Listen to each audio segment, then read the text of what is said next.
ನಮ್ಮ ಜೀವನದಲ್ಲಿ ಬರೀ ಯಶಸ್ಸು, ದುಡ್ಡು ಅಥವಾ ಖ್ಯಾತಿಗಿಂತನೂ ಮಿಗಿಲಾದ ಇನ್ನೇನೋ ಇರಬೇಕು ಅಂತ ಕೆಲವೊಮ್ಮೆ ಅನ್ಸುತ್ತೆ ಅಲ್ವಾ? ಇವತ್ತು ನಾವು ಆಶೀರ್ವಾದ ಅನ್ನೋ ಪದಕ್ಕೆ ಒಂದು ಹೊಸ ಅರ್ಥ ಕೊಡೋಣ. ಇದು ನಮ್ಮ ಹಣೆಬರಹವನ್ನೇ, ನಾವು ನೋಡೋ ದೃಷ್ಟಿಯನ್ನೇ ಬದಲಾಯಿಸಬಲ್ಲ ಒಂದು ಅದ್ಭುತವಾದ ಪರಿಕಲ್ಪನೆ. ನಮ್ಮೆಲ್ಲರ ಮನಸ್ಸಿನ ಆಳದಲ್ಲಿ ಎಲ್ಲೋ ಒಂದು ಕಡೆ ಈ ಪ್ರಶ್ನೆ ಇದ್ದೇ ಇರುತ್ತೆ. ನನ್ನನ್ನ ಯಾರಾದ್ರೂ ನೋಡ್ತಿದ್ದಾರಾ? ನನ್ನ ಕಷ್ಟಗಳನ್ನ ಯಾರಾದ್ರೂ ಗಮನಿಸ್ತಿದ್ದಾರಾ ಅಂತ. ಬನ್ನಿ, ಇವತ್ತು ಈ ಪ್ರಶ್ನೆಗಳಿಗೆ ಉತ್ತರ ಹುಡುಕೋಣ. ಬಹುಶಃ ಆ ಉತ್ತರ ನಾವು ಅಂದ್ಕೊಳ್ಳದ ಕಡೆಯಿಂದ ಸಿಗಬಹುದು. ಹಾಗಾದ್ರೆ ಶುರು ಮಾಡೋಣ. ನೋಡಿ, ನಿಜವಾದ ದೈವಿಕ ಆಶೀರ್ವಾದ ಅಂದ್ರೆ ಸುಖ, ಸಂಪತ್ತು ಅಥವಾ ಯಶಸ್ಸು ಮಾತ್ರ ಅಲ್ಲ. ಬದಲಾಗಿ ನಮ್ಮನ್ನ ಮೀರಿದ ಒಂದು ದೊಡ್ಡ ಉದ್ದೇಶಕ್ಕಾಗಿ ನಮ್ಮನ್ನ ಆಯ್ಕೆ ಮಾಡಲಾಗಿದೆ ಅನ್ನೋ ಭಾವನೆ. ಆಶೀರ್ವಾದ ಅಂದ್ರೆ ಪರ್ಫೆಕ್ಟ್ ಲೈಫ್ ಅಂತ ಅಲ್ಲ, ಬದಲಾಗಿ ನಮ್ಮನ್ನ ಆಯ್ಕೆ ಮಾಡಲಾಗಿದೆ, ರಕ್ಷಿಸಲಾಗ್ತಿದೆ ಮತ್ತು ನಮ್ಮನ್ನ ಬಲಪಡಿಸಲಾಗ್ತಿದೆ ಅನ್ನೋ ಒಂದು ಆಂತರಿಕ ನಂಬಿಕೆ. ಮೊದಲನೇ ಚಿಹ್ನೆಗೆ ಬರೋಣ. ಇದು ನೀವು ಬಹುಶಃ ಊಹೆನೂ ಮಾಡಿರಲ್ಲ. ಅದೇ ಉದ್ದೇಶಪೂರ್ವಕ ಹೋರಾಟ. ಹೌದು, ನೀವು ಪಡ್ತಿರುವ ಕಠಿಣ ಹೋರಾಟಗಳಿದೆಯಲ್ಲ, ಅದು ಸೋಲಿನ ಸಂಕೇತ ಅಂತ ಅನ್ಕೋಬೇಡಿ. ಬದಲಿಗೆ ನಿಮ್ಮ ಮುಂದೆ ಒಂದು ಅಮೂಲ್ಯವಾದ ಭವಿಷ್ಯ ಕಾಯ್ತಿದೆ ಅನ್ನೋದಕ್ಕೆ ಅದೇ ಸಾಕ್ಷಿ. ಈ ಸ್ಲೈಡ್ ನೋಡಿ, ನಮ್ಮ ಇಡೀ ಪರ್ಸ್ಪೆಕ್ಟಿವ್ ಅನ್ನೇ ಚೇಂಜ್ ಮಾಡುತ್ತೆ. ನಾವು ಶಿಕ್ಷೆ ಅಂತ ಅನ್ಕೊಂಡಿದ್ದು ನಿಜವಾಗ್ಲೂ ನಾವು ಸರಿ ದಾರಿಯಲ್ಲಿದ್ದೇವೆ ಅನ್ನೋದರ ದೃಢೀಕರಣ ಅಂತೆ. ಕಾರಣನೇ ಇಲ್ಲದೆ ಬಂದ ಕಣ್ಣೀರು, ಅದು ನಮ್ಮ ಭವಿಷ್ಯಕ್ಕಾಗಿ ನಡೆದ ಯುದ್ಧಗಳು. ಆ ನೋವಿನ ಕಲೆಗಳು, ಅವು ನೀವು ಹೇಳಲೇಬೇಕಾದ ಒಂದು ಅದ್ಭುತ ಕಥೆ ನಿಮ್ಮಲ್ಲಿದೆ ಅನ್ನೋದಕ್ಕೆ ಸಾಕ್ಷಿ. ಎಷ್ಟು ಪವರ್ಫುಲ್ ಮಾತಲ್ವಾ ಇದು? ನೀವು ಎದುರಿಸ್ತಿರೋ ಪ್ರತಿರೋಧದ ಪ್ರಮಾಣವೇ ನಿಮ್ಮ ಹಣೆ ಬರಹದ ಮಹತ್ವದ ಅಳತೆಗೋಲು.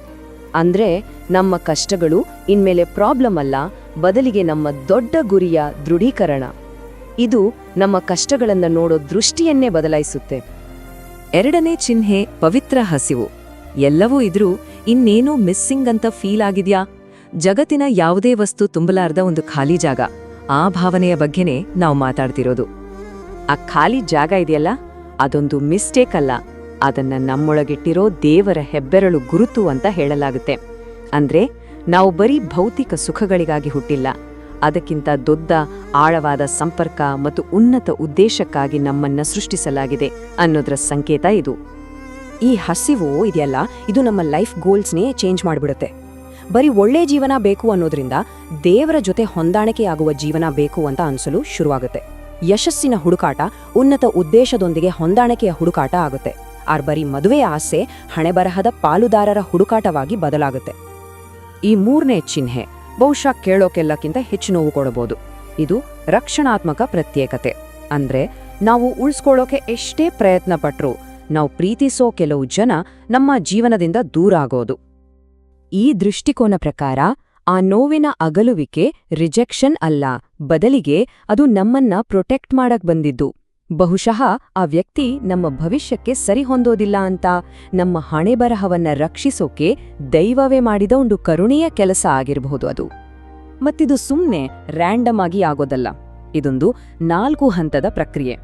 ಮೊದಲಿಗೆ ನಮ್ಮನ್ನ ರಕ್ಷಿಸೋಕೆ ಪ್ರತ್ಯೇಕತೆ, ಆಮೇಲೆ ನಮ್ಮ ಹೃದಯವನ್ನ ಶುದ್ಧೀಕರಿಸಲು ಪವಿತ್ರೀಕರಣ, ನಂತರ ನಮ್ಮ ಉದ್ದೇಶಕ್ಕಾಗಿ ಸಿದ್ಧತೆ, ಮತ್ತು ಕೊನೆಗೆ ಸರಿಯಾದ ಸಮಯದಲ್ಲಿ ನಮ್ಮ ನಿಜ ಸ್ವರೂಪದ ಪ್ರಕಟಣೆ. 4ನೇ ಚಿಹ್ನೆ ಮೌನ ಪ್ರಭಾವ.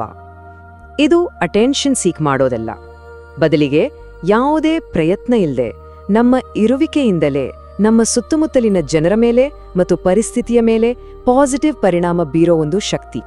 ಈ ಮಾತು ನಿಜಕ್ಕೂ ಯೋಚನೆ ಮಾಡೋ ಥರ ಇದೆ ಅಲ್ವಾ? ನಿಜವಾದ ಇನ್ಫ್ಲೂಯೆನ್ಸ್ ಬರೋದು ನಾವು ಎಷ್ಟು ಜೋರಾಗಿ ಮಾತಾಡ್ತೀವಿ ಅನ್ನೋದ್ರಿಂದಲ್ಲ, ನಮ್ಮ ಕ್ಯಾರೆಕ್ಟರಿಂದ.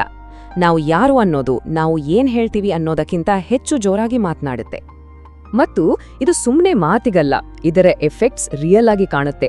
ಒಂದು ಗೊಂದಲದ ರೂಮಿಗೆ ಹೋದಾಗ ಅಲ್ಲಿ ಸಡನ್ ಆಗಿ ಶಾಂತಿ ನೆಲೆಸ್ಬೋದು. ನಮ್ಮ ಮಾತುಗಳು ಬೇರೆಯವರಿಗೆ ಅನಿರೀಕ್ಷಿತ ಜ್ಞಾನವನ್ನ ನೀಡಬಹುದು. ಮತ್ತು ನಮ್ಮ ಸ್ಥಿರತೆ ಇದೆಯಲ್ಲ, ಅದು ಬೇರೆಯವರಿಗೆ ಒಂದು ಆಧಾರ ಸ್ತಂಭದಂತೆ ಕಾಣಬಹುದು. ಈಗ ನಾವು ಕೊನೆಯ ಮತ್ತು ಅತ್ಯಂತ ಪ್ರಮುಖ ಚಿಹ್ನೆಗೆ ಬಂದಿದ್ದೀವಿ. ಅದೇ ಯಾವುದೂ ವ್ಯರ್ಥವಾಗುವುದಿಲ್ಲ ಅನ್ನೋ ನಂಬಿಕೆ. ಅಂದ್ರೆ ನಮ್ಮ ಜೀವನದಲ್ಲಿ ನಡೆದ ಪ್ರತಿಯೊಂದು ಘಟನೆ, ಒಳ್ಳೆಯದಿರಲಿ ಕೆಟ್ಟದಿರಲಿ, ಎಲ್ಲವೂ ಒಂದು ದೊಡ್ಡ ದೈವಿಕ ಯೋಜನೆಯ ಭಾಗ. ಬನ್ನಿ, ನಮ್ಮ ನೋಡೋ ದೃಷ್ಟಿಯನ್ನೇ ಬದಲಾಯಿಸೋಣ. ನಾವು ರಿಜೆಕ್ಷನ್ ಅನ್ಕೊಂಡಿದ್ದು ನಿಜವಾಗ್ಲೂ ನಮ್ಮನ್ನ ಸರಿದಾರಿಗೆ ತಂದ ರೀಡೈರೆಕ್ಷನ್ ಆಗಿತ್ತು. ಆ ನೋವಿನ ನಷ್ಟ ಅದು ನಮ್ಮನ್ನ ನಮ್ಮ ಉದ್ದೇಶದ ಜೊತೆ ಹೊಂದಾಣಿಕೆ ಮಾಡೋಕೆ ಆಗಿದ್ದು. ಮತ್ತು ನಾವು ಪಟ್ಟ ಪ್ರತಿಯೊಂದು ಹೋರಾಟ ಅದು ನಮಗೆ ಕೊಟ್ಟ ಟ್ರೈನಿಂಗ್ ಆಗಿತ್ತು. ನೋಡಿದ್ರ, ಒಂದು ಸಣ್ಣ ಪರ್ಸ್ಪೆಕ್ಟಿವ್ ಚೇಂಜ್ ನಮ್ಮ ಇಡೀ ಪಾಸ್ಟನ್ನೇ ಹೇಗೆ ಬದಲಾಯಿಸ್ಬೋದು ಅಂತ. ಕೊನೆಗೆ ಈ ಆಶೀರ್ವಾದದ ಪ್ರೂಫ್ ಏನು ಗೊತ್ತಾ? ಅದು ಕಳೆಗಳೇ ಇಲ್ಲದ ಒಂದು ಪರ್ಫೆಕ್ಟ್ ಲೈಫ್ ಅಲ್ಲ.